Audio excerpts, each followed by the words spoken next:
Once upon a time in a small village nestled among the rolling hills, there lived a young man named Hiro. Hiro was known throughout the village for his restless mind. He was always thinking, analyzing, and worrying about the past and future.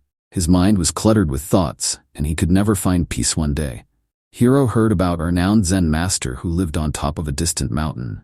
The master was said to possess the secret to finding inner peace and tranquility.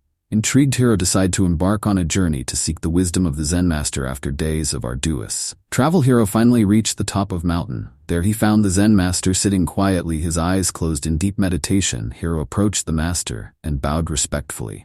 "Master," Hiro said, "I have come seeking your guidance. My mind is restless, and I yearn for inner peace. Can you teach me how to empty my mind?" The Zen master opened his eyes and looked at Hiro with a serene smile. "Empty your mind, you say? Very well, I will teach you," he replied. The master led Hiro to a small courtyard, adorned with a beautiful garden. In the center of the courtyard, there was a large stone basin, filled to the brim with water. Hiro watched as the master picked up a ladle and dipped it into the basins, scooping up a ladle full of water, and then poured the water into a smaller empty bowl. "Now," the master said, "your task is to empty the basin.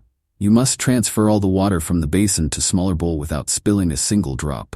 Hiro looked at the task before him and felt puzzled. How could he possibly empty the entire basin of water into such a small bowl? Nonetheless, he accepted the challenge and began scooping water from the basin for hours. Hiro diligently scooped and poured, but no matter how hard he tried, the basin remained filled with water. Frustration crept into his heart and his mind became even more restless. The Zen master observed Hiro's struggle with compassionate gaze. He walked over and gently placed his hand on Hiro's shoulder. "Hiro, my dear student," the master said softly, "you are trying so hard to empty the basin, but you have forgotten the first most crucial step to empty the basin. You must first empty your mind." Hiro looked at the master, his eyes filled with confusion. "Master, how do I empty my mind?" the master smiled warmly. "Let go of your worries, fears, and your attachment," she said. "Focus only on the task, and then be fully present in this moment, and the rest will follow." Hiro took a deep breath and let go of his frustration. He stopped trying so hard to empty the basin, and instead focused on each scoop of water, savoring the sound and the sensation of it. Gradually he entered a state of flow, his mind becoming clear and his movements effortless. As Hiro emptied, something miraculous happened. The basin seemed to respond to his newfound tranquility. With each scoop, the water flowed effortlessly into the smaller bowl, and the basin gradually emptied. Finally, Hiro poured the last drop of water into the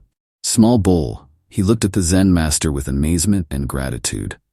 "You see, Hiro," the master said, "when you empty your mind, allow the universe to flow through you. Become one with the task at hand and everything falls into place." Hiro realized that true peace and clarity resided within him all along. From that day forward, he carried the wisdom of the Zen master in his heart, reminding